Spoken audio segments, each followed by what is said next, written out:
Hey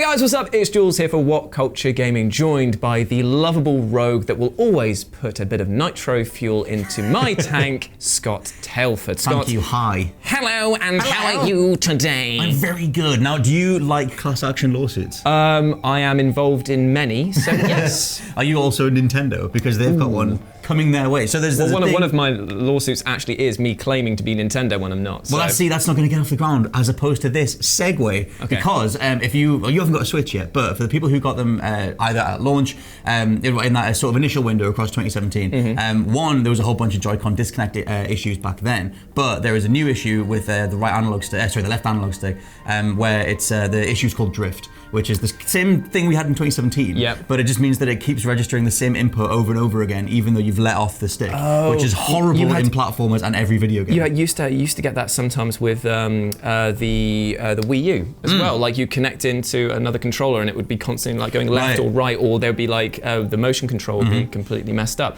But I thought that they had fixed that. I thought that the only JoyCon issue was the fact that if you put it on the wrong sides and completely bugged the machine. Well, there is that thing too. I mean, the new issue is about is the idea that over time there's apparently been like enough wear and tear on the left analog stick that it does mean that this drift thing starts to happen. Okay. Apparently, and people have dove into it and picked the thing apart to realize that apparently it's this little piece of graphite that's underneath the analog stick, which helps conduct electricity to show how the inputs come through the stick, and with that being worn away even slightly, it means that it doesn't register the inputs very well. Point being that they haven't made the left Joy-Con very well, which ties in with the original launch issues as well. There's graphite on the roof. Is this a Chernobyl? Have we just moved into Chernobyl thing? Yeah, if you want to do a sort of meme with the dude, what's your Atlov? The Nintendo logo. Yes. So yeah, basically there's this the issue pertains to the new thing which is found with like wear and tear in the controller and the graphite, and that's what it's kind of hinging on, is the idea that it's sort of gone down. Well, go on. Well, the thing is that like I actually did a piece a long time ago, before I even worked here, looking into sort of controller design, about ergonomic design, and also for people with sort of like learning disabilities and things like that, and just like being able to like use it, like and it's the hardest thing in the world to design a controller that is at once durable but also is completely accessible for most people. And believe it or not, there is a reason why the US military, and this is a bit of a weird thing, uses the Xbox One controller for its drone strike stuff, which is a great thing to be associated with. It is because of the fact that it is one of the most ergonomic controller designs ever made. Their triggers are really responsive and everything like that. We should try the GameCube one. But they spent so much money on making that design work for them that it goes to show that there has to be a huge upfront cost to make it work. I wonder if Nintendo maybe cut a few corners in this case? Maybe. I mean, that's kind of I've got more stuff for this lawsuit thing, but there is like a sort of pervading overall rumor that, but there was back at launch, that Nintendo kind of got this thing out the door very early. It's why the eShop was very undercooked. It's why they only, like, why Mario Odyssey, like there are, people sort of believe that Mario Odyssey was cut short as well. There are some levels that are classed as worlds in that are very, very small, and it seems like they kind of cut a bunch of corners to get things out earlier. How bizarre that anyone would complain about that game. I know. It's such a joyous game. It is, but there are bits and pieces that sort of hint that maybe they did, but I don't know about cut some corners, but rushed a few things.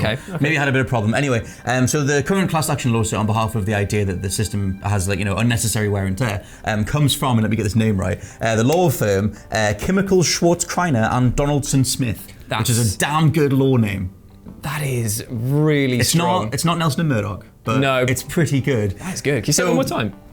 I can't. I thought you said, what is the time? No. It is Chemical Schwartz Kreiner and Donaldson Smith, which is a lot to remember. That's why I wrote it down. That sounds like when you sneeze. I mean, yeah, maybe. So at the minute, they've got a thing off the ground where they're asking people to file different reports. They have an official thing on their website where you can file a report and say, look, my Joy-Con's doing the same thing. And one of their attorneys, Andrew Ferrick, said that they had 5,500 reports within 24 hours. And you've got to assume that those people are only going to be a small percentage of people who are still affected by it. It's the same thing with anyone writing in to complain about TV or YouTube shows. You only see a small percentage of the people actually write in, but loads of people. Oh yeah. I mean, plus they need to verify all these different things. But yeah, so from my own personal experience, I swapped out my Joy-Cons because I was one of the people who had the original drift issue back in 2017, where it would just disconnect, and I was trying to play Zelda, and Link would just run off the end of a cliff. Did Nintendo do anything about it back then? Yes, they eventually. Well, first they said their official statement initially was, we fixed the issue going forward, and it was like, well, yeah, but what about everybody else? And then they said, oh well, if you send your Joy-Con to us, we'll fix it and we'll send it back. the issue with that original problem was a tiny piece of solder wasn't in the right place. So once they made this other conduit or whatever, it fixed the issue. It was a very simple issue in theory, but whatever. But again, goes back to the principle that maybe it was a rushed thing because of the fact that if it's an incredibly simple fix or an oversight in this case, then that is actually a little bit worrying. I mean, Nintendo are usually quite well known for the quality of their things. I mean, you look at any of their handheld devices, they hold up pretty well. They're durable. They control for the most part pretty well. I turned my Game Boy Advance back on last week. Oh, bless you. It's got no backlight, which I completely forgot. Different point, but impossible to play. So you need to see it. But yeah, so that was it. Kind of points to little things like that maybe seem like oversights or whatever. But for the minute, this chemical Schwartz-Kreiner and Donaldson-Smith is going forward. But Nintendo have finally responded. They didn't. This thing's been active for about a week, but we were sort of waiting for a little bit more to happen with it. Nintendo responded, very official thing, but just sort of said, at Nintendo we take great pride in creating quality products, and we are continuously making improvements to them. They said they're aware of recent reports that some Joy-Con controllers are not responding correctly. We want consumers to have fun with a Nintendo Switch. Of course. And if anything falls short of this, we always encourage them to visit, and they recommend the support link. So that sounds like they're kind of duplicating the thing that they did in 2017, where it's like, if you have this issue, send it, we'll give you a new one. We're sorry. That recall though, that's so costly. I mean, the thing with recall stuff, it puts me off because I don't trust like any company to turn it around quick enough. And I know that was the case with the Xbox 360's Red Ring of Death, and apparently Microsoft did that stuff like extremely fast. They managed to turn things around.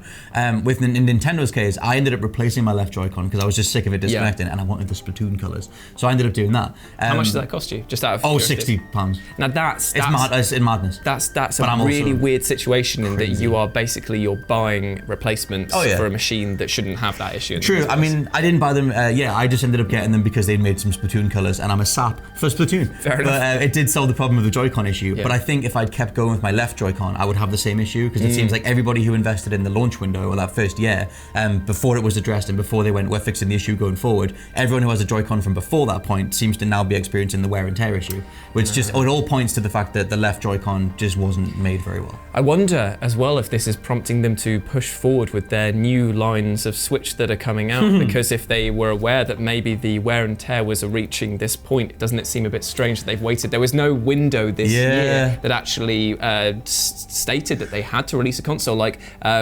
Microsoft and Sony, they have not announced their newest consoles in the most part. They've said that they're coming, but there's no details. We don't know the specific name or anything. So the Switch didn't need to get its Lite and Pro package that are coming out. Well, so on that front, Doug Bowser, I love the Bowser as the front of it. Mr. Doug Bowser, DB, has said that they're not doing a Pro this year. He said that that's not coming this year, but the Lite one is. But there has been an updated one, and Japanese websites have been stating that there is a 2019 version of the Switch that will have. I know, we did news together, but there was after that, somebody sent me a few links from saying that the Lite one wasn't the only version of the Switch that's getting coming out this year. It's not a Pro. No, it's the original one with better battery life. That's the one. Whatever. Yes. So yeah, that's just to confuse all the grandmas at Christmas. So that might be again another way to replace the Joy-Cons with that. I would assume so. I mean, that's the thing. If you go back, you just search like Joy-Con 2017 fix or whatever, you'll find people just literally taking it apart, inserting one tiny piece of solder to connect two conduit things, and it works. I don't know my electrics, but it's two little things to connect, and then it works again. That's very simple fix they could have done in the factory. So it seems like that's what they've been doing going forward. But now we have the issue that all the people before that, all the original Joy-Cons, have this wear and tear thing. Yeah. So it comes down to a thing as well, like it makes you very aware of how much money you are spending on consoles. And how frustrating it is to spend that amount of money and for things to go wrong. Like Nintendo at their core are a toy manufacturer that then got into video games, and they should know from like tons and tons of years and experience in the market how important it is to make sure that the controllers work. I mean, we didn't have any.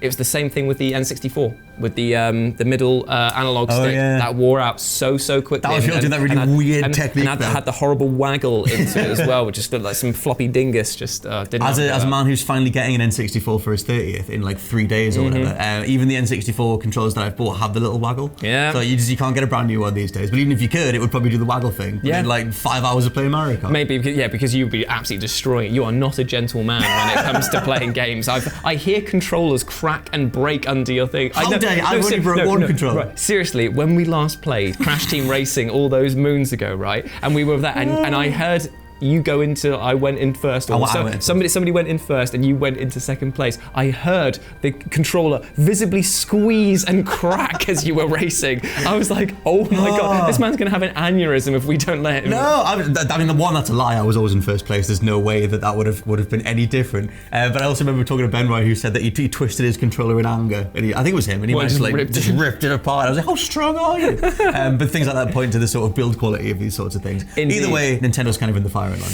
Yes, well, hopefully they can rectify that as soon as possible, either by issuing new JoyCons, either maybe some e-tokens as well for the shop, just as a bit of compensation. A copy of Fire Emblem? Oh yeah, on the side? Everyone loves a bit of that. I'll take that. But also, speaking of fiery content, because Fire Emblem, fiery content, you guys should definitely stick around, because this afternoon, I'm good, starting at 4 p.m. BST time, Scott Tailford will be taking on the world at Crash Team Racing Nitro Fuel. So if you want to check that out, remember to tune into the YouTube channel between 4 and 6 BST time. But until then, you can follow me at RetroJ over on Twitter, and Scott I am at /LP89. And remember guys, you have been awesome, never forget that, and we will speak to you soon. Bye.